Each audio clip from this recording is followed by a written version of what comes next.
calculation for chemical engineering.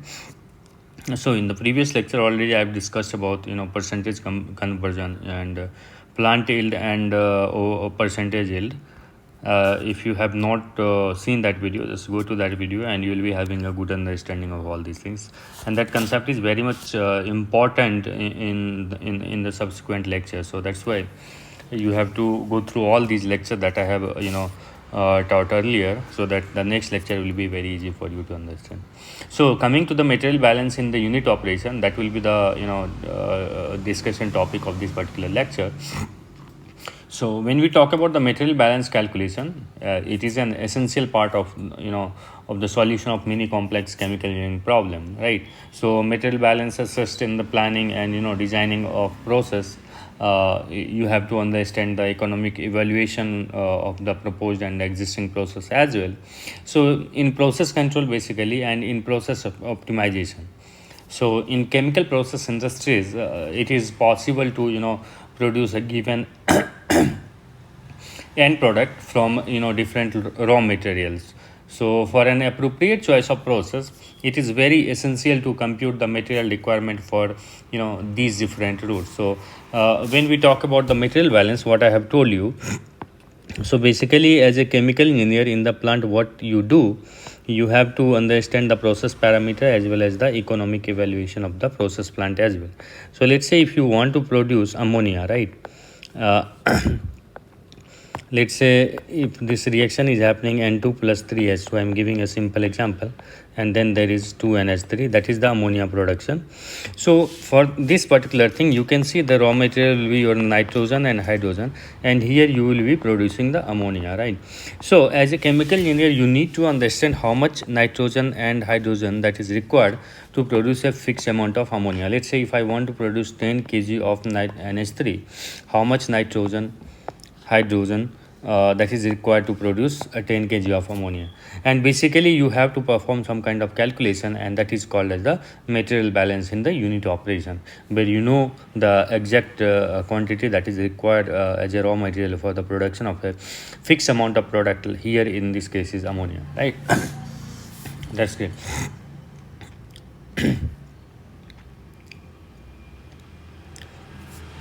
And again, the mole balance here, if I'll tell you these things later on. The mole balance can be, or material balance can be done in hourly basis or daily basis, or a steady operation or unsteady state operation. All of these things that we'll be studying in the subsequent lecture.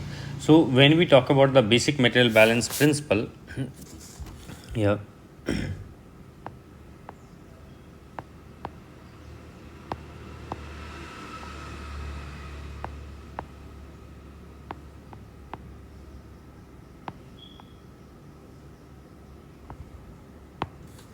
Let's try to understand basic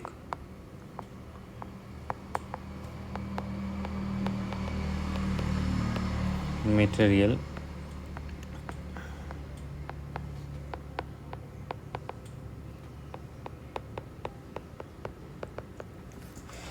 when we talk about the basic material balance principle. It is totally based on the conservation of mass. So first we need to understand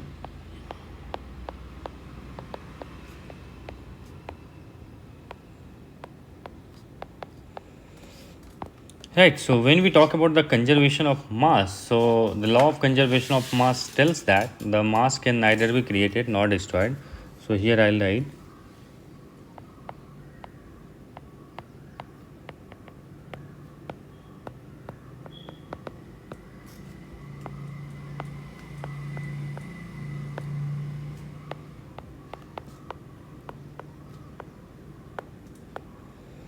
nor destroyed, but may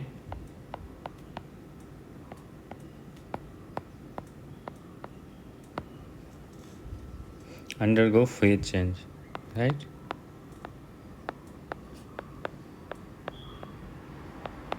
So that phase change can be your either transformation or transfer from one phase to another phase, and also chemical changes, right? So there may be chemical change and the physical change that will be involved over there. So in an industry, basically what happens in industrial process, So material balance provides an exact accounting of all the material that enters and leaves, and of the change in inventory of the material in the course of a given interval of time during the operation. So when we talk about the material balance, so the basic principle that you write, and that is very very important concept for the chemical engineering, that let's say if I make a chemical engineering process here,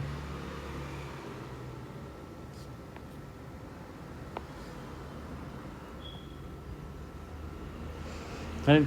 So here there will be in, there will be out. So this is the inlet, let's say, and this is outlet, and this is some kind of process that is happening, that we are going to write the material balance for that. So when we talk about the material balance, overall material balance for this process, so you can write here material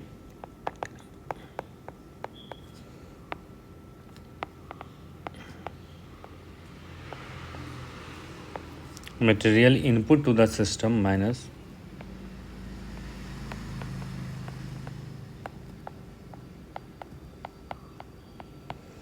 material output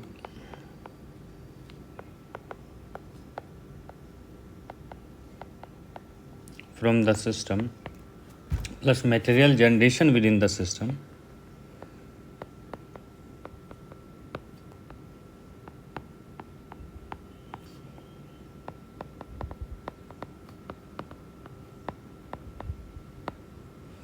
material generation within the system minus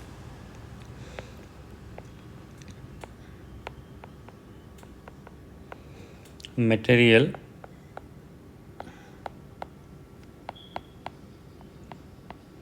consumption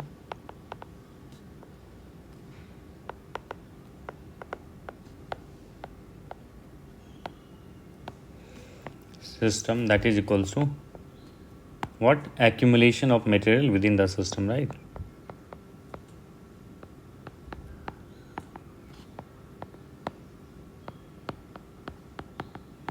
It's a very important concept, right? So when we talk about the material balance, that can be written on mass basis or mole basis as well, whichever thing is suitable for you. And if you are able to convert, let's say, I'll tell you in the next lecture or in this lecture. So if if material balance requires chemical reaction, and if involves no chemical reaction, then based on that you can write these things, right? Now coming to the steady and unsteady state process.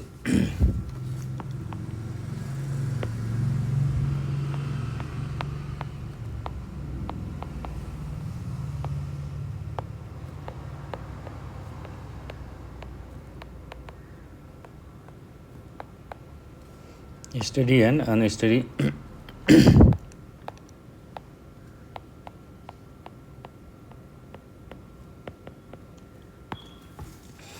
state process.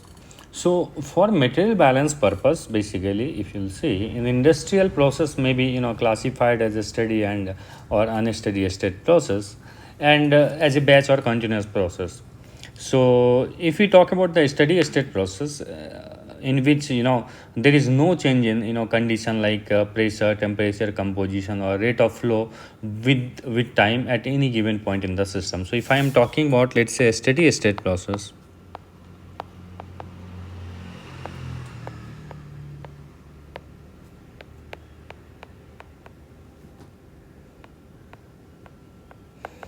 so you have, let's say, process variable is, let's say, pressure, your temperature, or composition, or let's say flow rate.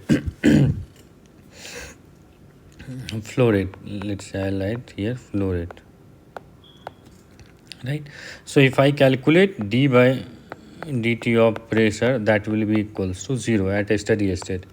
Dt by dt will be equals to 0. Your dc by dt equals to 0. Then d of flow rate by dt will be equals to 0. So if the process variable is not changing with respect to time at any particular state in the system, then that process is called as the steady state process. And vice versa, if for the non unsteady state process,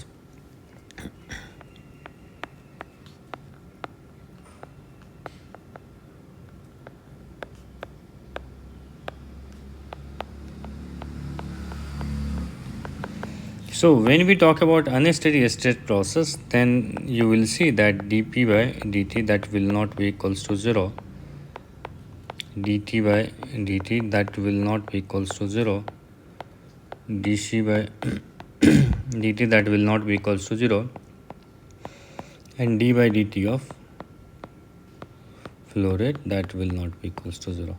Is that clear? So these are something that you will observe when we talk about the steady state process and unsteady state process, and this is very important to understand as a chemical engineer. Okay. Now the next thing that I'm going to discuss here is how I'll show you there is a process flow diagram where I'll talk about various kind of problems that can be uh, you know that would be there in a process industry to solve, right? So when we talk about the material balance problem,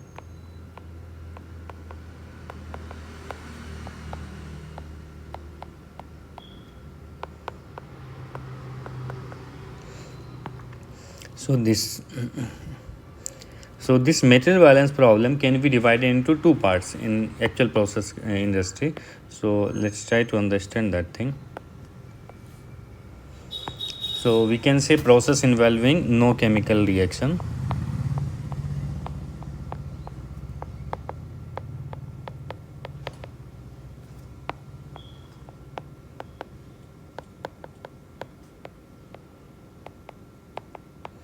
right? And then there comes a process involving chemical reaction.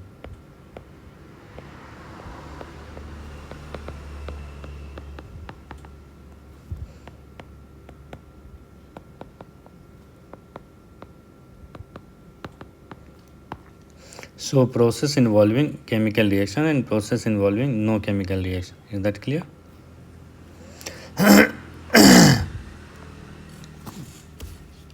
Now, great.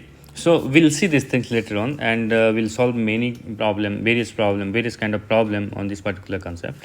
And then when we talk about the process involving no chemical reaction, so this can be, in a steady state or unsteady state, right? So that can be your steady state, and here it can be unsteady state. That can be here also a steady state, and it can be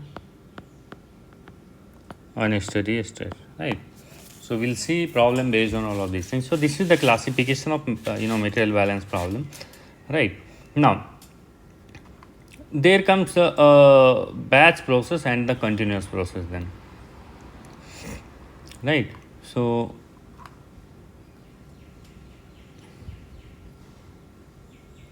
before going to talk about batch and continuous process, let's try to understand some unsteady state process, right?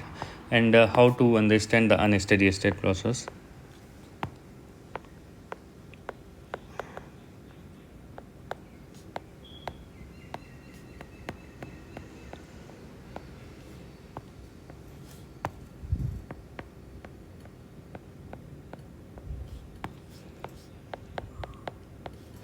Right.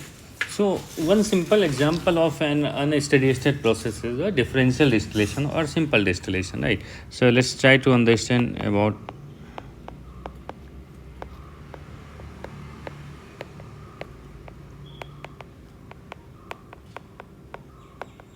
this. Is also called as the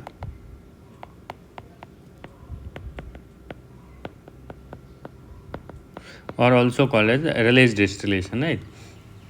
So you will study these things in the mass transfer. So let's say if a liquid mixture is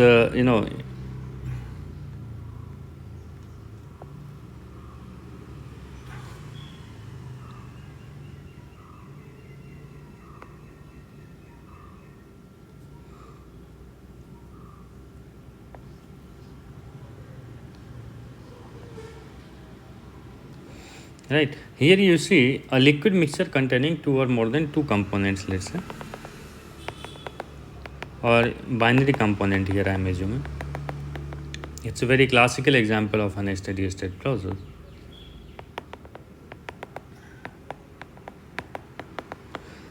Right, so basically what happens, you supply some amount of heat using this heater in this is your heater, and then what happens on the top, when you give heat, what happens, the more volatile component will start getting converted into liquid to vapor form, and it will come here, and we use a condenser at the top, let's say, right.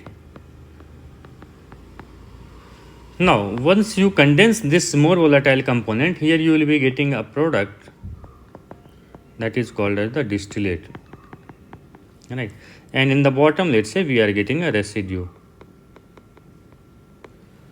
right. So basically in this process, what happens, with time the composition of liquid phase and vapor phase will change. So here this is your liquid phase and the composition of vapor phase will change. So what happens here, the concentration here dc by dt, that will not be equals to 0, right. Why? Because if you increase the time, let's say at t equals to 1 hour, the composition of more volatile component and less volatile component here will be different. If you will give more heat to more time, let's say t equals to 2 hour, t equals to 3 hour, so what will happen, the more volatile component will start coming more in the vapor phase, right. And due to this particular region, the mole fraction of less volatile component in the liquid phase will increase, and the mole fraction of more volatile component in the vapor phase will increase in the top, that we are talking it as a residue. So basically what we have observed here, that there is a variation in the concentration of more volatile component in the vapor phase and less volatile component in the liquid phase with respect to time. So that's why this is called as the unsteady state process. Is that clear? Now coming to the batch and continuous process.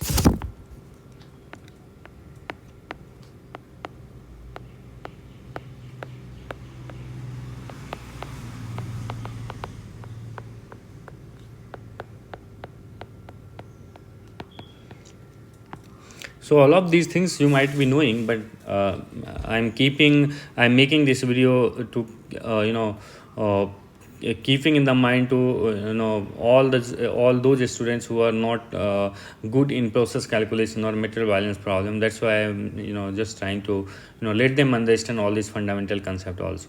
So in a batch process, basically what happens, a given quantity of material is placed in a container, and a change in a change is made to occur by physical and chemical means. So what happens, a batch process or unsteady state process operation. So in batch process, basically, if I tell you, so there is no inlet and there is no outlet, right. So you basically place a fixed amount of material inside a vessel, and after that you perform some kind of some physical means or chemical means will happen, and due to this physical and chemical changes that is occurring in this batch process, what happens, this basically operates at unsteady state condition.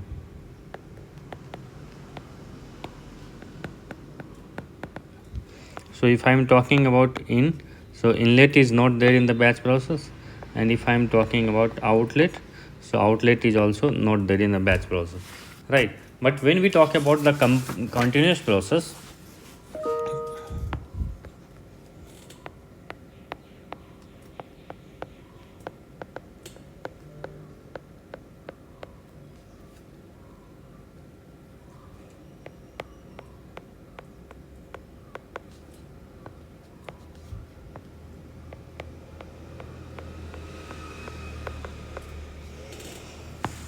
right. So in continuous process, basically what happens, there will be inlet and there will be outlet. So this continuous process can be operated at both steady and unsteady state, right. That depends upon your choice. So here you will see there is a continuous inlet of material, and then there will be continuous outlet of material, right. So this continuous process can be operated in both mode, your steady state mode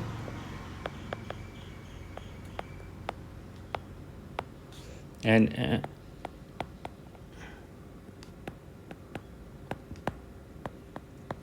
so when we talk about the steady state mode, what will happen?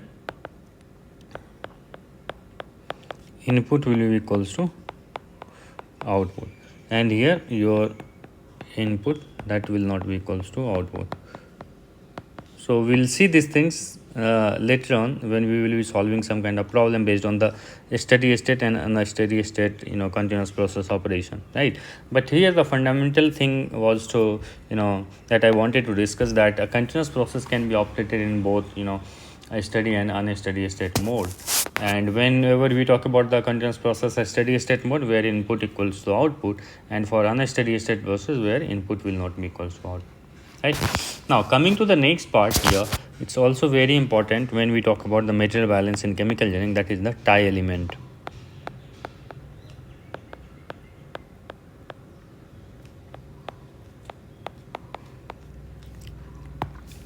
Right.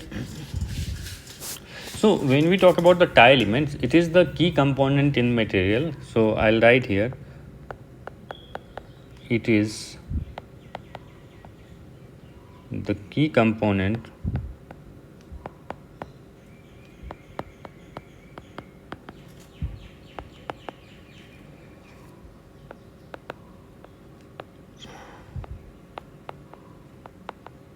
in the material which enters and leaves the system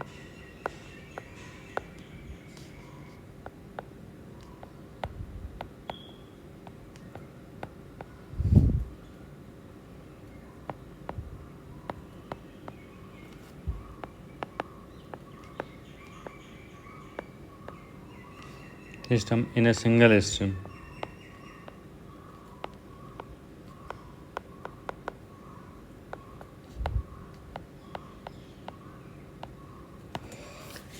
In a single stream without any change.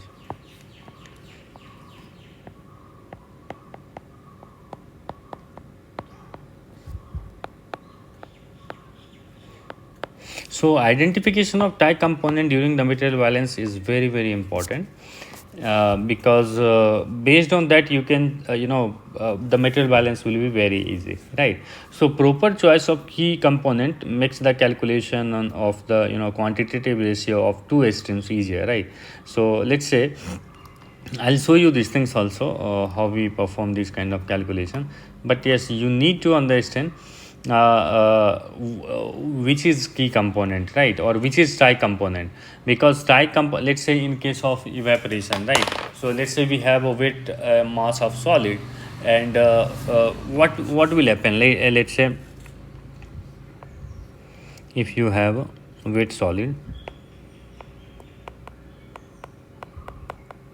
and this wet solid will consist of dry solid plus moisture, right?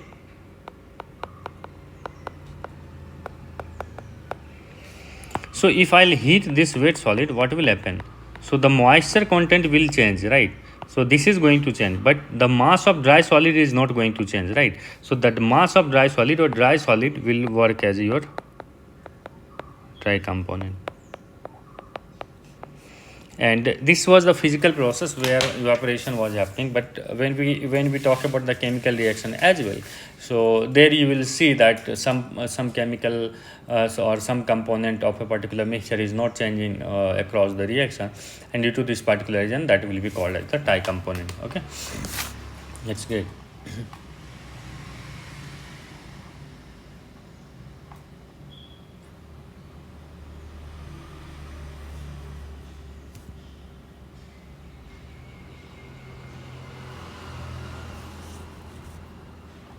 So now let's try to understand the basics or basis of calculation, right?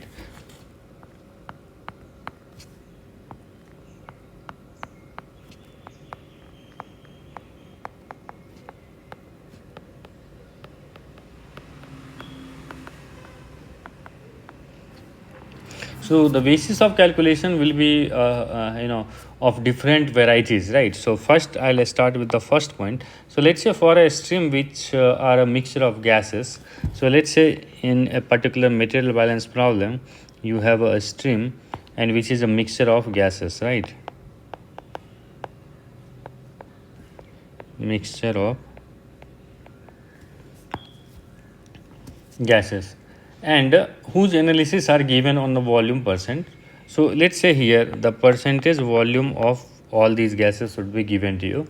So now in this case of problem, or the problem can be handled based by choosing a 100 mole or 100 kilomole as a basis. So let's say you have a gaseous mixture, so I'll assume here total the mole is a 100 mole or 100 kilomole, and based on this particular basis we will perform the material balance calculation. Is that clear? So we'll solve some kind of problem also. So let's try to understand. You have 10% of nitrogen, 21% of oxygen, 4% of carbon dioxide, 6% of carbon monoxide, right? So these percentage volume of gases are given to you in the gaseous mixture. So if I assume total basis is 100 moles, so what will be the number of moles of nitrogen here? So that is 100 multiplied with 0.1, that is 10. Number of moles of oxygen will be equals to 0.21 multiplied with 100, that is equals to 21, and so forth. So basically now at the inlet condition you have all these parameters, or all these quantity of the materials, right? And based on the reaction, or based in the physical process what is happening during the system, you can calculate the output or outlet concentration or whatever that is required in the problem. Right, now coming to the B point. So for solid stream basically, so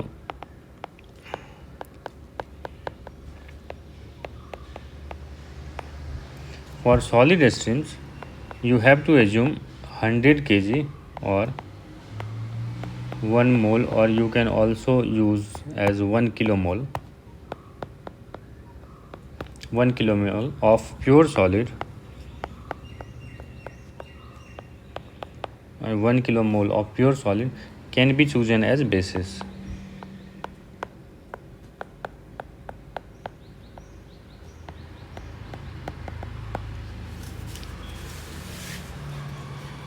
Right, now point C tells you if the problem demands answer as a time rate, right? If the problem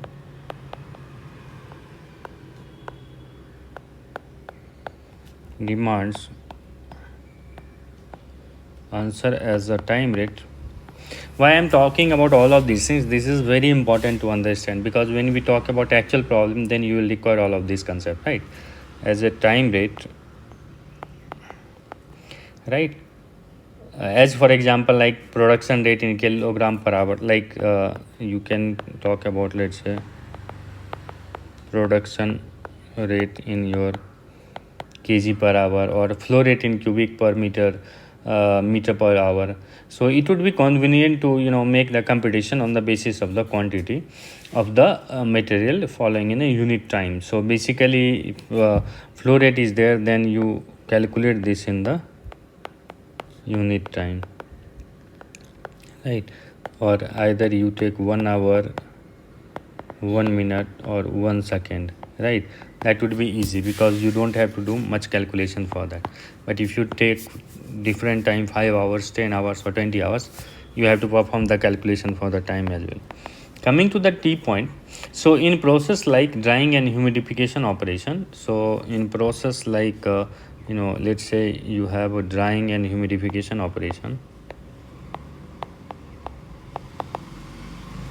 you have drying